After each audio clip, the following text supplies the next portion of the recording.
Okay alright, নমস্কার বন্ধুরা, তোমরা হচ্ছে তোমাদের YouTube channel study knowledge academy.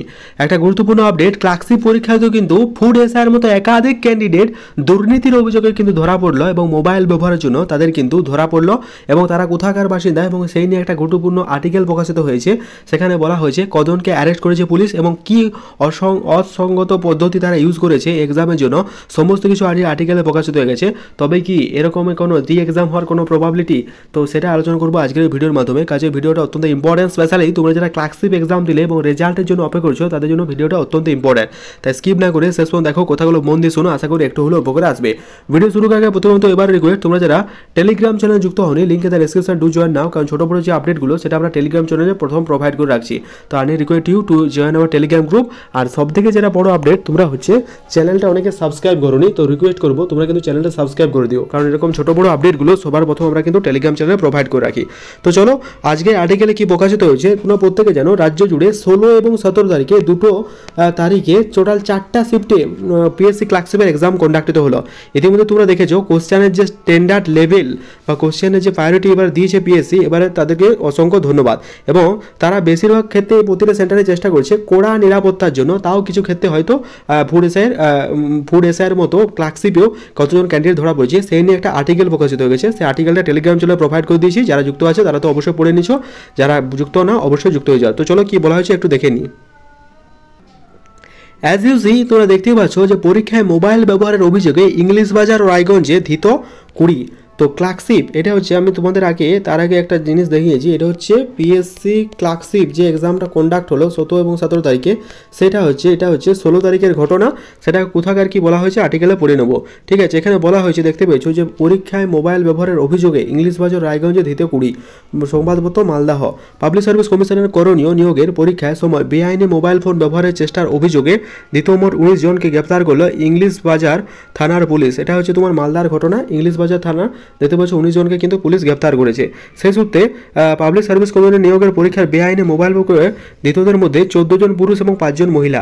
দেখতে পাচ্ছ, মানে এটা হচ্ছে কেবল দালালদের দালাল চক্র। দালালরা বলেছিল এইভাবে তারা ইউজ করো, সেভাবে তারা করেছে আর কি, যে পরবর্তীকালে পিএসসি এভাবে যেহেতু কড়া চেকিং করেছে সেই জন্য হয়তো ধরা পড়ে গেছে। তাহলে 14 জন পুরুষ ছিল, 5 জন মহিলা ছিল। সোমবার ধৃতদের আদালতে পেশ করা হয়। শেষ পর্যন্ত আদালতের মাধ্যমে 14 জন পরীক্ষার্থী 4 দিনের জন্য নিজেদের হেফাজতে নেয় পুলিশ, ঠিক আছে। এবং তাদের জিজ্ঞাসাবাদ করে এই চেষ্টার পিছনে এরকম কোনো তদন্ত রয়েছে কিনা তা খতিয়ে দেখার চেষ্টা করা বলা হয়েছে, ঠিক আছে। খতিয়ে দেখা হবে বলে জানিয়েছে জেলা পুলিশের এক আধিকারিক। শনিবার এবং রবিবার এই নিয়োগ পরীক্ষা ছিল। আমরা প্রত্যেকে জানি 16 এবং 17 এই পরীক্ষা নিয়োগ ছিল। কঠোর নিষেধাজ্ঞা অমান্য করে পরীক্ষা হলে মোবাইল নিয়ে প্রবেশ করার অভিযোগ উঠেছিল এই ব্যক্তিদের বিরুদ্ধে। এরপরে কঠোর পদক্ষেপ নিয়েও ইংলিশ বাজার থানার পুলিশ, ঠিক আছে। আমরা প্রত্যেকে জানি যে ফুড এসআইয়ের মতো তারা কিন্তু কোশ্চেন নিয়ে মানে মোবাইল নিয়ে ঢোকার চেষ্টা করেছিল, কিন্তু পুলিশের হাতে তারা ধরা পড়ে যায়। এদিকে পাবলিক সার্ভিস কমিশনের চাকরির পরীক্ষা কেন্দ্রে মোবাইল সহ ধরা পড়ার অভিযোগে উদয় হোসেন নামে এক যুবককে গ্রেপ্তার করেছে পুলিশ সূত্রে জানা গেছে। অভিযুক্ত পরীক্ষায় সিট পড়েছিল রায়গঞ্জের, ঠিক আছে। রায়গঞ্জে রবিবার পরীক্ষা প্রায় শেষ মুহূর্তে দেখা যায়, এটা দেখতে পাচ্ছ একটি প্যাড মোবাইল ফোন রয়েছে। তারপরে অভিযুক্ত আটক করে পুলিশের হাতে তুলে দেওয়া হয়। পুলিশ তাকে গ্রেপ্তার করে আইনি পদক্ষেপ গ্রহণ করেছে। দেখতে পাচ্ছ, মানে ফুড এসআইয়ের মতো যেমনটা আমরা ভয় দেখেছিলাম তেমনটা কিন্তু ক্লার্কশিপেও এরা কিন্তু মোবাইল ইউজ করেছিল। যাই হোক, পিএসসি ক্লার্কশিপ ওভারঅল যেটা রিটার্ন দিতে চায় সেটা হলো খুব ভালোভাবে এক্সাম হয়েছে, প্রতিটা কেন্দ্রে খুব ভালোভাবে চেকিং হয়েছে, দুর্নীতির কোনো বালাই নেই। এবং প্রতিটা কেন্দ্রে যেভাবে তারা মাইকিং করছে, পুলিশ প্রশাসন ব্যবস্থা যেভাবে ঘিরে ধরেছিল, তাদের জন্য পিএসসি বোর্ডকে অসংখ্য ধন্যবাদ জানায়। এবং আগামী আমরা চাই প্রতিটি কোশ্চেনে আমাদের দাবিতে যে কিউআর কোড লাগানো হয়েছে সেটাও কিন্তু অসংখ্য ধন্যবাদ, যাতে কোশ্চেন কোথাও লিক হলে সেটা ট্র্যাক করতে পারে। এবারের যে পিএসসি নতুন উদ্যোগ কিউআর কোড, সেটা কিন্তু সবাইকে মন জাগিয়েছে বা মনের মধ্যে তাদের মধ্যে সবাই আনন্দ বা মুখের মধ্যে হাসি ফুটিয়েছে, এটা কিন্তু বলা যেতেই পারে। সুতরাং এত লক্ষ ক্যান্ডিডেটকে হতাশা না করে পিএসসি কিন্তু খুব ভালোভাবে এক্সাম নিয়েছে। তোমাদের কি মতামত সেটা কমেন্ট বক্সে জানিও। অনেকে জানি অনেকে পজিটিভ কমেন্ট করবে, অনেকে নেগেটিভ কমেন্ট করবে, কিন্তু সব নিয়েই আমাদের এই চ্যানেল, ঠিক আছে। সুতরাং যারা কমেন্ট করবে তারা প্রত্যেকে তোমাদের ওয়েলকাম, ঠিক আছে। যারা টেলিগ্রাম চ্যানেল যুক্ত হন, লিঙ্কে ডেসক্রিপশন টু জয়েন না, সাবস্ক্রাইব না করে তাহলে সাবস্ক্রাইব করে রাখো।